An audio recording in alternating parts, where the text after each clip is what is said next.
마태복음 3장 13절에서 17절 모든 의를 이루신 예수님이라는 말씀의 제목으로 함께 은혜의 말씀을 나누고자 합니다. 마태복음 3장부터는 예수님의 공식적인 등장이 기록이 되어 있어요. 그런데 예수님께서 세례를 받으시는 이 내용도 복음서마다 다 달라요. 누누이 말씀드리지만 이것은 각 복음서의 차이점 때문에 각각 다르게 기록한다. 똑같은 예수님이 세례를 받으시는 장면인데 그 장면을 보고서 전하는 복음 전도자의 전함이 각각 다르다. 어느 정도로 다르냐면 마태, 마가, 누가복음이 다 통일되어서 말하지 않냐고 다 다르게 얘기한다는 걸 알 수 있습니다. 복음서가 다르게 말한다는 것은 틀림이 아니라 강조점의 차이일 뿐이에요. 무엇을 강조하려고 하는가 거기에 따라서 그 차이점 때문에 좀씩 다르게 말하는 것입니다. 우리가 각 복음서에서 예수님께서 세례를 받으시는 장면을 어떻게 기록했는지를 살펴봐야 될 이유가 거기에 있는 것입니다. 먼저는 요한복음인데요. 요한복음은 예수님께서 세례를 받으셨다라는 말씀 자체가 없어요. 요한 사도는 이튿날 세례 요한에게 예수님께서 나오셨는데 예수님 위에 성령이 머물러 있는 것을 보고 세상 죄를 지고 가는 하나님의 어린 양이시며 성령으로 세례를 베푸시는 하나님의 아들이시라라고 증거한 내용만 나오는 거예요. 그는 세례 요한보다 먼저 계신 분이라는 증거가 세례 요한의 증거이고 그가 하나님의 아들이시고 세상 죄를 지고 가시는 구원주라는 게 세례 요한의 증거일 뿐이지 요한복음에서는 예수님께서 세례 요한에게 세례를 받으셨다라는 내용이 없습니다. 마가복음에서는 세례 요한을 맨 앞에 두고 그의 사역을 강조하는 성경이에요. 그러나 예수님께서 세례를 받으실 때는 세례 요한이 거의 언급되지 않아요. 그러니까 세례 요한의 역할이 나타나지 않습니다. 마가복음에서 예수님이 세례를 받으시는 장면은 예수님이 하나님의 아들로 임명되었다라는 것에 강조점이 있어요. 왜냐하면 예수님은 때가 차서 세상에 오신 능력의 하나님이시며 세례 요한은 전령이기 때문에 세례 요한의 역할은 전령으로서의 역할로 끝나고 이제 본대의 지휘자이고 본대의 군대 장관인 예수님이 오셔서 세례를 받으시고 군대 장관으로 취임하시고 하나님의 아들로서의 일을 시작하셨다라는 것에 마가복음은 강조를 두고 있습니다.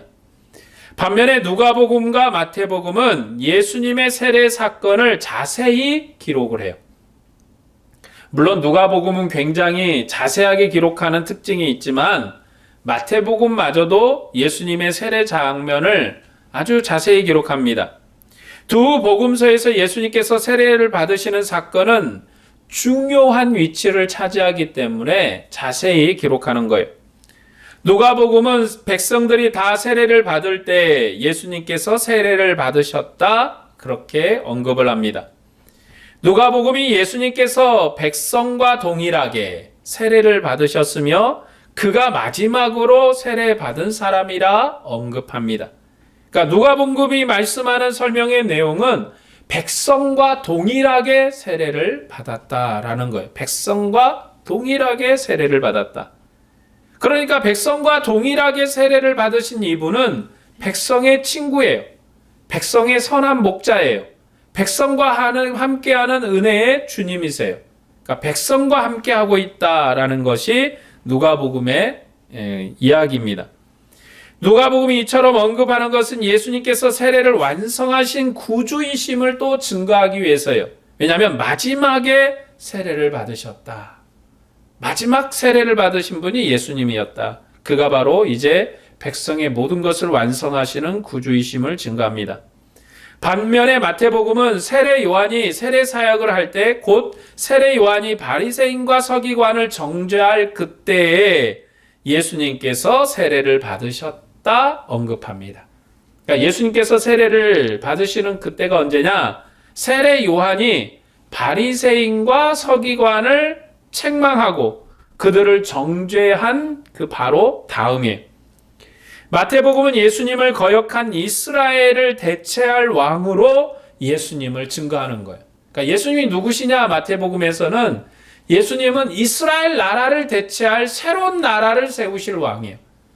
이스라엘 나라의 범죄와 연약함과 그들의 악함이 이미도 드러났기 때문에 그 악함을 대체할 새로운 나라, 그 시작이 바로 예수님이시고 예수님이 바로 이 대체할 나라의 왕으로서 오신 분인데, 그래서 바리새인과 서기관들, 과거의 이스라엘 나라의 통치자들, 이스라엘 나라의 지도자들, 이스라엘 나라를 실질적으로 이끌고 있는 사람들, 그들이 바리새인과 서기관이에요. 왜냐하면 헤롯 왕은 이미 유대인이 아닌 이방인으로서 왕이고 로마의 통치를 받고 있기 때문에 그들의 통치자도 온전한 통치자가 아니에요. 백성이 의지하고 백성이 따르고 있는 것은 바로 이 바리새인들과 서기관입니다. 바리새인들은 율법학사들이고 서기관 무리는 뭐죠? 이들은 바로 제사장의 후손들로 여겨져요. 사두개인들과 그런 사람들과 관계되는 사람들이죠.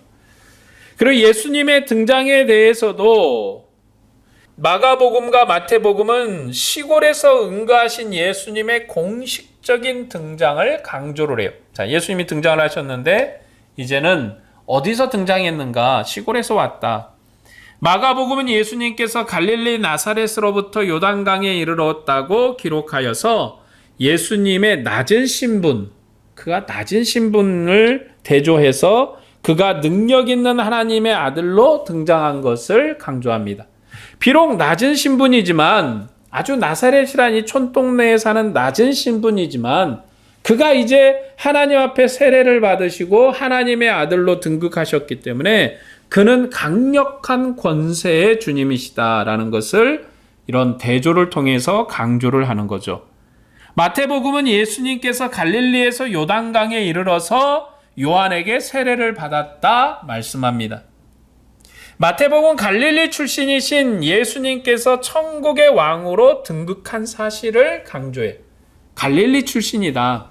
그가 갈릴리 출신이지만 천국의 왕으로 등극하셨다. 유대 당국자들은 갈릴리 출신인 예수님이 그리스도인임을 부인했지만 하나님께서 그를 살리시고 영광을 주셨으며 이스라엘을 대체할 천국인 교회를 모든 민족 중에 세우셨다. 마태복음이 증거를 해요. 미약한 시작, 연약한 시작, 어찌 그곳에서 선한 것이 나겠는가 하는 그 연약한 곳에서 왕이 출생을 했고 왕이 그곳에서부터 하나님의 일을 시작하셨다. 그러니까 하나님의 나라는, 이 마태복음의 하나님의 나라는 연약한 나라로 시작한 하나님의 나라예요. 부족한 나라로 시작한 하나님의 나라죠. 그와 대제적으로 모세가 시작한 나라는요, 처음부터 지지자도 많았고 민족도 많았고 대단히 큰 나라로 시작을 했어요. 그래, 예수님이 시작한 하나님의 나라는 갈릴리 저 변방에서 시작한 나라이고, 그래서 갈릴리에서 시작하니까 당시의 지도자들도 인정하지 않은 나라이고, 부족하게 시작한 그 나라가 결국은 온 백성 앞에 세워진, 그리고 천하만국의 천하만민을 위해서 세워진 영광스러운 나라가 되었다라는 것이 마태복음의 설명입니다. 마태복음 예수님께서 갈릴리 출신으로 공식적인 사역을 시작했는데 그때 세례 요한의 세례를 받으시고 이스라엘을 대체할 왕으로 일을 시작했다라고 기록합니다.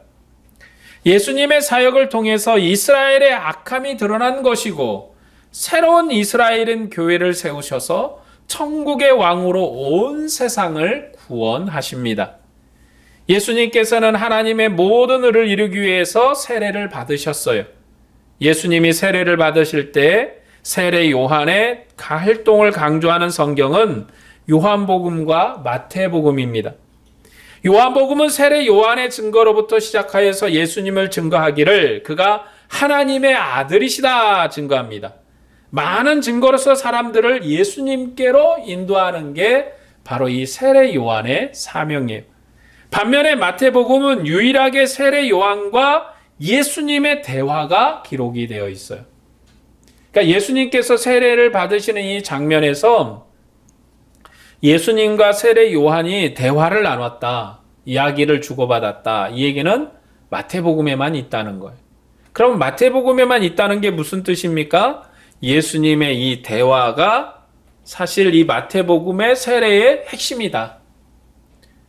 다른 복음서에서는 예수님께서 세례 요한에게 세례를 받으시고 나타난 어떤 현상들, 그리고 그 일들에 대한 강조를 이룬다면 예수님과 세례 요한의 대화, 이 세례 요한과 예수님 간의 대화가 예수님이 세례를 받으신 의미고 마태복음의 강조점인 거예요.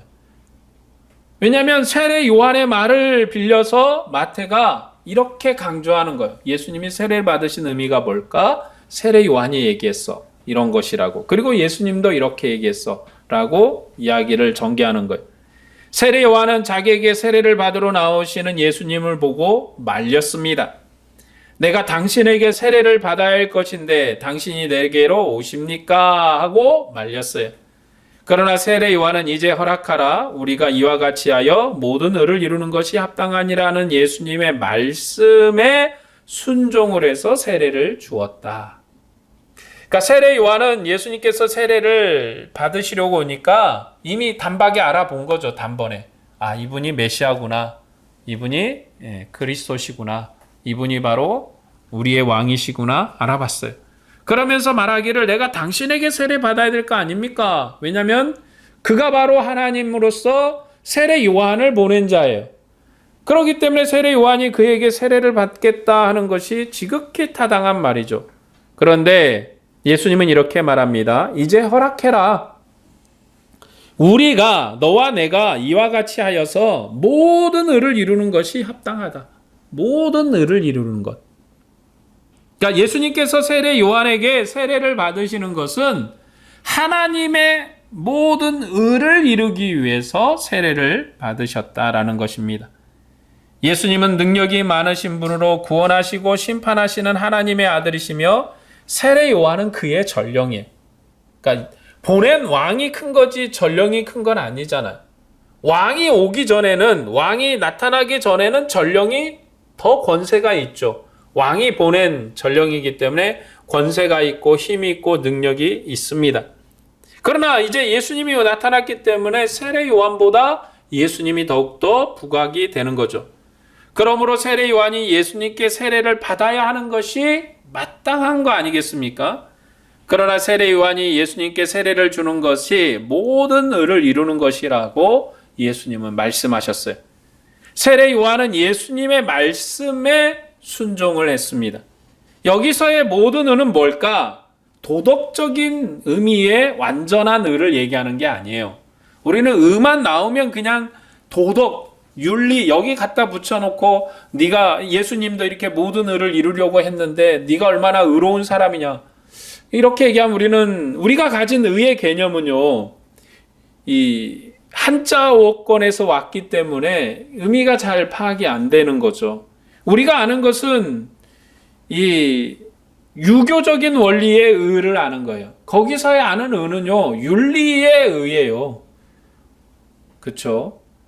신하가 군주에게 충성을 하고 자녀가 부모에게 순종을 하고 남편과 아내가 남편의 말에 따라서 순종하고 그게 의예죠. 우리가 아는 의입니다. 그게 도덕적으로 완전한 의죠. 그러나 여기에서 모든 의는 하나님의 아들이신 예수님께서 그의 종인 세례 요한에게 세례를 받는 것. 그러니까 하나님의 아들이 인간에게 사람의 몸을 입고 오셔서 그가 보낸 전령에게 세례를 받으시는 것. 천하고 낮은 자리에 임하시는 것. 천하고 낮은 자리에 오셔서 천하고 낮은 자리에서 주님의 일을 시작하는 것. 그것이 하나님이 계획하신 일이고 하나님의 의를 이루는 일이에요.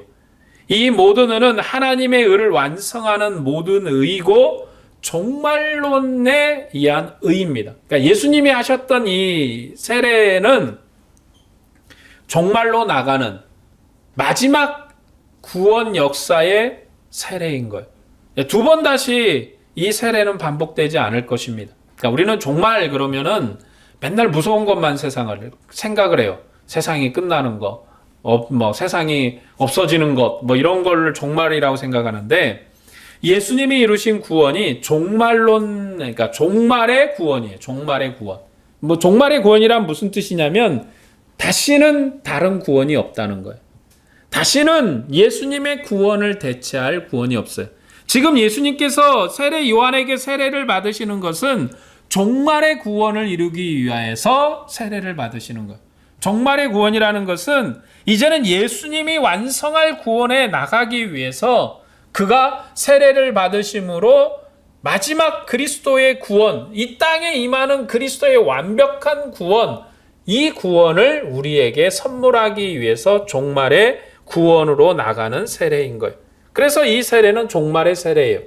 예수님이 이루시려는 의도 종말의 의예요.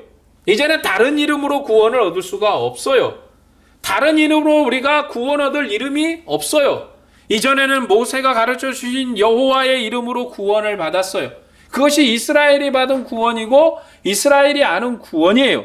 그러나 이제 우리가 아는 구원은 예수 그리스도의 구원이시고 그가 우리가 아는 것처럼 세상 끝날에 오셔서 세상을 온전히 다 새롭게 하시고 이제 그의 나라로 영광스럽게 완성하실 거예요. 그게 이제 우리가 기다리는 구원이에요. 그러면 지금 받은 우리의 구원과 예수님께서 오셔서 세상을 다시금 새롭게 하시고 재림하셔서 영광스럽게 새롭게 할 그 당시 얻을 구원과 다른 구원인가? 아니요, 같은 구원이라는 거예요. 지금 우리가 받은 구원이 종말의 구원이고 예수님이 이루시는 구원도 종말의 구원이에요. 그러니까 우리가 같은 구원을 받았고 같은 구원 안에서 주님을 바라보고 있는 거지만 이제 우리가 구약과 다른 것은 구약은 여호와의 이름으로 받은 구원이에요. 그들이 아는 이름이 여호와예요. 여호와로 말미암아 모세가 가르쳐 주신 이름이 여호와예요. 그 이름으로 받은 구원이에요. 그러나 이제 예수님께서 모든 하나님의 의를 완성하실 분이신데 그가 완성할 구원은 예수 그리스도, 예수의 이름으로 받을 구원의 영광을 이루시기 위해서 그 첫걸음으로 세례를 받으신 거예요. 세례 요한과 예수님은 하나님의 모든 의를 이루는 일에 있어서 자기 역할을 담당함으로 하나님의 모든 의를 이루었습니다.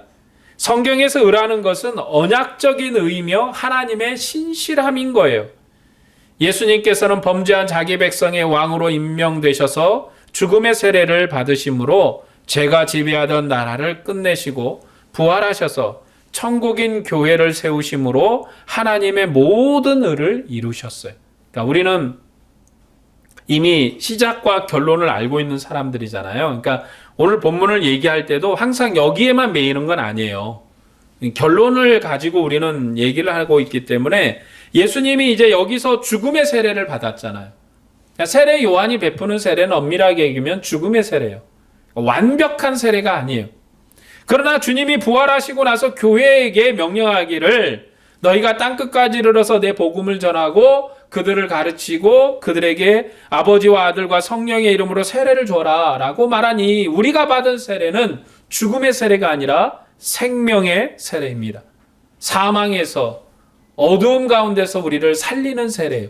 그러나 세례 요한은 메시아의 나라를 기다리면서 과거의 율법의 백성을 씻어서 세우는 세례이기 때문에 완벽한 세례가 아니고 죽음의 세례예요. 완벽하지 않기 때문에 죽음인 거예요. 그러나 우리가 받은 세례, 이제 그리스도의 이름으로 받은 우리의 세례는 주님이 사망을 이기시고 부활하셔서 우리에게 주신 세례이기 때문에 완벽한 세례이고 그 완벽함이라는 건 생명으로 주신 세례입니다. 오늘 우리 교회는 하나님의 모든 의를 이루시고 만드신 그리스도의 나라예요. 오늘 교회가 그리스도의 나라예요. 우리가 이 나라의 구성원이고 이 나라를 우리가 소유한 것이 우리의 복이에요. 그러니까 우리의 받은 복이 뭔가?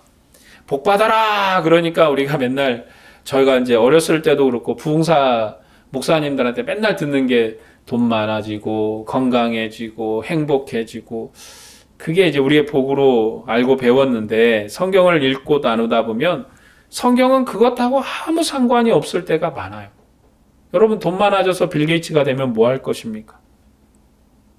남들보다 더 맛있는 음식을 먹을 수도 있고 좋은 비행기를 타실 수도 있고 좋은 호텔에서 잠을 잘 수도 있겠죠. 그러나 그가 아무리 큰 돈을 가지고 있어서 그리스도의 나라와 상관이 없다면 그는 죽은 자예요. 사망을 가진 자이고 사망 아래 들어갈 자입니다.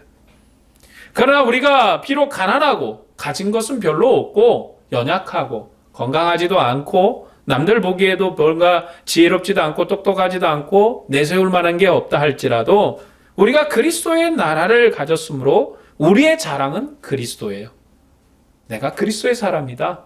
나는 그리스도의 백성이다. 나는 영원한 생명을 소유한 자다. 내가 그리스도의 생명을 소유한 것이 나의 자랑이다. 그것이 우리가 누리는 복이고 우리가 소유한 복입니다. 그러니까 교회 구성원이 됐다는 것은 그리스도의 나라를 소유한 백성이에요. 그리스도를 내가 소유했어요. 그리스도의 나라를 내가 가졌어요. 그러니 이게 우리의 복인 거예요. 그래서 그리스도의 복음으로 우리가 매일 깨우쳐서 주님의 은혜로 우리가 주님의 백성임을 깨달아 아는 것, 이것이 우리가 받은 복입니다. 여러분 정말 복받은 사람이에요. 여러분처럼 복받은 사람이 없어요. 왜요? 주님의 은혜 가운데 하나님의 나라를 소유한 백성이에요. 그런데 하나님의 나라를 소유하고 연약하고 미약한 이런 작은 교회에서 주님을 섬기면서 정말 주님을 사랑하지 않으면, 주님만을 바라지 않으면 이 작은 교회를 섬기는 게 참 쉽지 않아요. 어려운 얘기예요. 크고 좋은 거 화려한 것은 누구나 할 수 있어요. 주님을 더 사랑하는 일에 있어서 사실 어렵고 힘듦을 선택하는 게 쉽지 않다라는 얘기를 하려고 하는 겁니다. 어렵고 힘듦을 선택하는 것. 어쩌면 작은 교회를 섬긴다는 것은 어렵고 힘든 길을 선택한 거예요. 누구도 선택하지 않는 것. 누구도 원하지 않는 것. 그러나 이 길을 걷는 것이 우리의 복인 것은 우리가 이 길을 통하여서 하나님의 영광을 더 소망하고 간절한 거죠. 우리가 연약하니까 더 간절한 거예요. 여러분 풍성하고 돈이 많으면 간절함이 사라지는 거예요. 돈 많고 풍성한데 뭐 간절할 게 뭐가 있겠습니까? 편안한데. 그러나 없는 사람은 항상 간절하죠. 그래서 없는 사람에게 10원 한 장이 그렇게 소중하고 10,000원 한 장이 그렇게 소중한 거예요. 그러나 내가 100억을 가지고 200억을 가지고 있는 사람에게는 쉬운 돈인 거죠. 뭐 소중하다, 뭐 그 소중하지 않지는 않겠지만 그 간절함이 그렇게 좀 다를 것입니다. 그렇기 때문에 우리가 그리스도의 백성으로서 주님의 나라를 소유하고 우리의 수고로움을 다하여 하나님을 섬길 수 있다는 것이 우리가 주님의 영광스러움으로 얻은 큰 복인 줄로 믿습니다. 본문 16에서 17절 말씀을 볼까요? 예수님께서 세례를 받으시고 곧 물에서 올라오실새 하늘이 열리고 하나님의 성령이 비둘기같이 내려 자기 위에 임하심을 보시더니 하늘로부터 소리가 있어 말씀하시되 이는 내 사랑하는 아들이요 내 기뻐하는 자라 하시니라. 이것은 하나님의 모든 일을 이루시는 하나님의 아들의 취임 장면입니다. 그런데 예수님께서 하나님의 아들로 취임한 사건을 묘사하는 것이 또 복음서마다 다 달라요. 요한복음에서는 예수님이 보신 것이 아니라 세례 요한이 보고 증거해요. 세례 요한이 보고 이런 음성을 들었다라고 증거합니다. 세례 요한이 예수님 위에 성령이 비둘기처럼 내려와서 머물러 있는 것을 보았어요. 그러나 하늘이 열린 모습은 여기에서 언급하지 않습니다. 요한복음은 예수님께서 세상에 함께 거하시는 하나님의 아들이시며 성령께서 항상 머물러 계시는 분이시며 성령으로 세례를 베푸시는 하나님의 아들이시다 증거하는 것이 강조점이에요. 그래서 그걸 누가 증거했는가? 전령인 세례 요한이 보고 그런 분이시다라고 증거했던 거예요. 자화자찬한 게 아니라 전령이 그런 분이요 하고 나팔처럼 외쳤다는 거죠. 여러분 전령의 역할이 뭐예요? 앞에 가면서 여러분 외치는 그 사람이죠. 길라잡이죠. 사극 같은 데 보면 그 길라잡이가 있잖아요. 쏙 물러거라. 누구 대감 행차시다라고 길라잡이를 해요. 그런 것처럼 예수님께서 하나님의 아들이시고 하나님의 일을 시작하면서 요한복음에선 전령이 다 보고 증거했다. 누가복음은 예수님께서 백성과 함께 세례를 받으시고 기도하실 때 하늘이 열렸다 기록합니다. 그러니까 백성과 함께 세례를 받으시고 기도하실 때, 그러니까 백성과 함께 기도하실 때 하늘이 열렸다. 예수님은 하나님의 아들이시지만 백성과 함께 씻김을 받으신 아들이세요. 그러니까 백성과 함께하는, 누가복음은 예수님은 선한 목자시거든요. 선한 목자라는 거는요, 양을 알아요. 양과 함께해요. 여러분, 좋은 목자는 양과 자고 양과 같이 일어나고 양과 뒹굴고 양의 모든 것을 아는 게 좋은 목자예요. 그 악한 목자는 어떤 목자입니까? 양을 몰라요. 양이 이게 무슨 양인지 어떤 양인지 같이 있지도 않고 그런 양이죠. 그래서 선하고 좋은 목자는 양을 알아요. 그래서 예수님도 하나님의 아들이시지만 백성과 함께 씻었어요.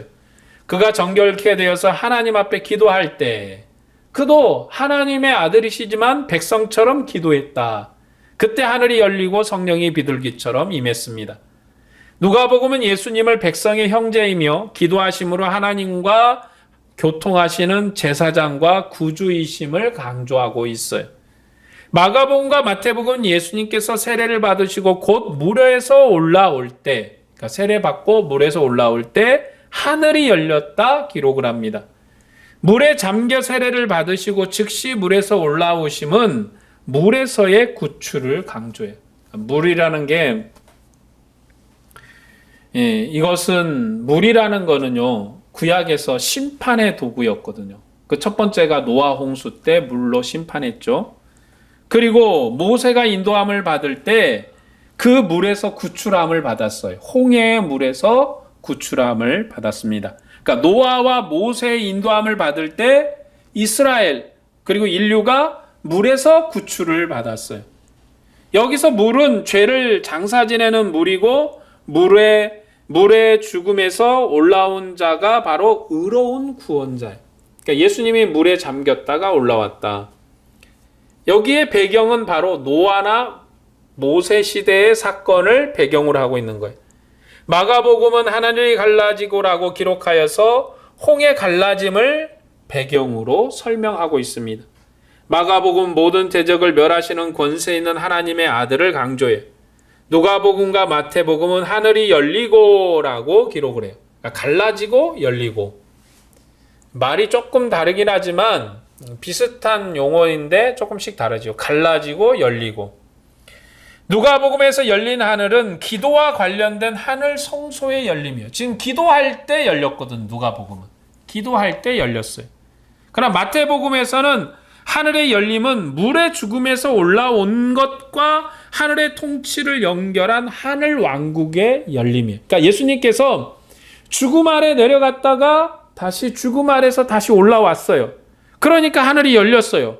그 왜 열렸는가? 하늘의 통치가 열렸다는 것을 그렇게 설명하여 가는 거예요. 이제 예수님은 이제 그분이 통치하는데 어떤 통치입니까? 하늘의 통치를 하는 거예요. 죽음을 이긴 자로서. 그러니까 예수님은 죽었다가 다시 살아나신 거예요. 죽었다가 다시 살아나신 분으로서 주님의 일을 시작해요. 이게 마태복음이에요. 그래서 마태복음이 예수님이 이제 하시는 모든 사역의 일은 하늘 통치와 관련된 사역이에요. 하늘의 통치를 한다. 하늘의 통치로 일하신다. 그러니까 마태복음은 예수님은 왕이시기 때문에, 그리고 어떤 왕이시냐, 그냥 우리 이 땅에 있는 어떤 나라의 왕 정도가 아니라 하늘의 왕이세요. 그가 죽음에 내려갔다가 세례 받으실 때 죽음 아래 내려갔다가 죽음을 이기시고 물 위로 올라왔을 때 하늘이 열렸어요. 그건 뭐냐면 하늘 왕국이 열린 거예요. 이제 통치 자리로, 하나님의 나라, 하나님의 영광스러운 통치의 자리로 예수님이 들어간 거예요.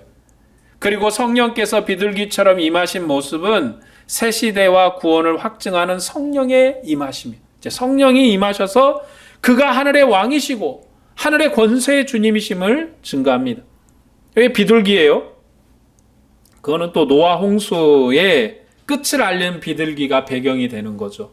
그냥 아무 의미 없이 성경이요, 생각 없이 뜻 없이 쓴 게 아니에요. 마태도 구약의 내용을 충분히 알고 있는 인물이었고, 그래서 구약의 내용을 많이 인용합니다. 왜냐하면 마태복음이 써서 전달한 이 마태복음은 유대인을 향하여서 전도하려고 썼기 때문에, 유대인이 들으라고 썼기 때문에 구약의 내용을 잘 얘기를 해야 돼요. 그런데 이걸 쓴 사람이 구약을 모르고 쓸 수는 없고 그냥 얄팍하게 알고 쓴 게 아니라 심도 있게 알고 깊이 알고 쓴 거예요. 여기 노아 홍수 끝을 알리는 비둘기가 그것이 배경인 거예요. 노아 홍수 심판 때의 비둘기가 하나님의 진노의 끝과 새 생명의 자비를 알리는 전령이었어요. 이처럼 마태복음은 구약의 배경을 많이 가져와서 예수님께서 세상을 구원하시는 하나님 나라의 왕이심을 증거합니다. 하나님의 아들이라는 선포와 함께 예수님께서 임하신 성령은 하나님 아들에게 주시는 왕의 영이에요. 이것은 이사야 42장 1절의 성취입니다. 이사야 42장 1절부터 제가 읽어드릴게요. 내가 붙드는 나의 종 내 마음에 기뻐하는 내가 택한 사람을 보라. 내가 나의 영을 그에게 주었은즉 그가 이방의 정의를 베풀리라. 그는 목소리를 높이지 않으며 상한 갈대를 꺾지 않으며 낙담하지 않으며 진실로 정의를 시행하리라. 세상에 정의를 세우리니 섬들이 그 교훈을 앙망하리라. 그리고 나서 하늘에 음성이 있는데 이는 내 사랑하는 아들이요 내 기뻐하는 자라는 음성이 있었다라고 말합니다. 공간복음에서 하나님과 성령과 하나님의 아들의 등장이 동일하게 나타났다고 해서 사람들은 이것을 삼위일체의 나타나심이라고 표현을 해요. 그런데요, 그것은 이 본문의 문맥과는 지극히 타당치 않아요. 그러니까 이게 지금 삼위일체를 증거하려고 하는 거예요.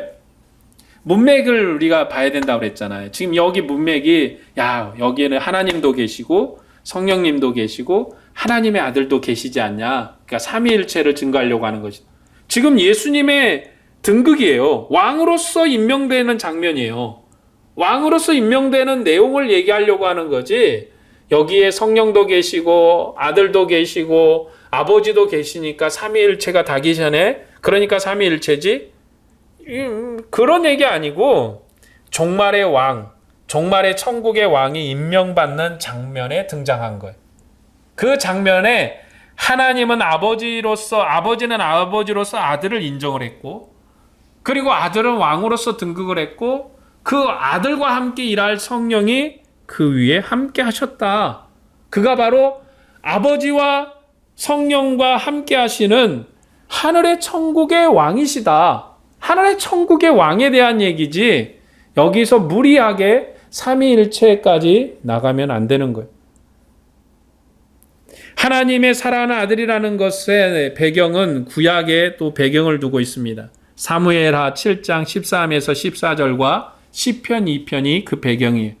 사무엘하 7장 13에서 14절 말씀을 제가 읽어드리겠습니다. 그는 내 이름을 위하여 집을 건축할 것이요 나는 그의 나라 왕위를 영원히 경고하게 하리라. 나는 그에게 아버지가 되고 그는 내게 아들이 되리니 그가 만일 죄를 범하면 내가 사람의 매와 인생의 채찍으로 징계하려니와. 이 내용은 다윗의 아들 솔로몬에 관련된 내용이에요. 지금 이 다윗의 아들 솔로몬이 하나님의 아들로서 하나님의 집을 건축할 것이다. 그런 내용입니다. 무슨 얘기냐면 하나님의 나라, 하나님의 집을 건축하는 거예요.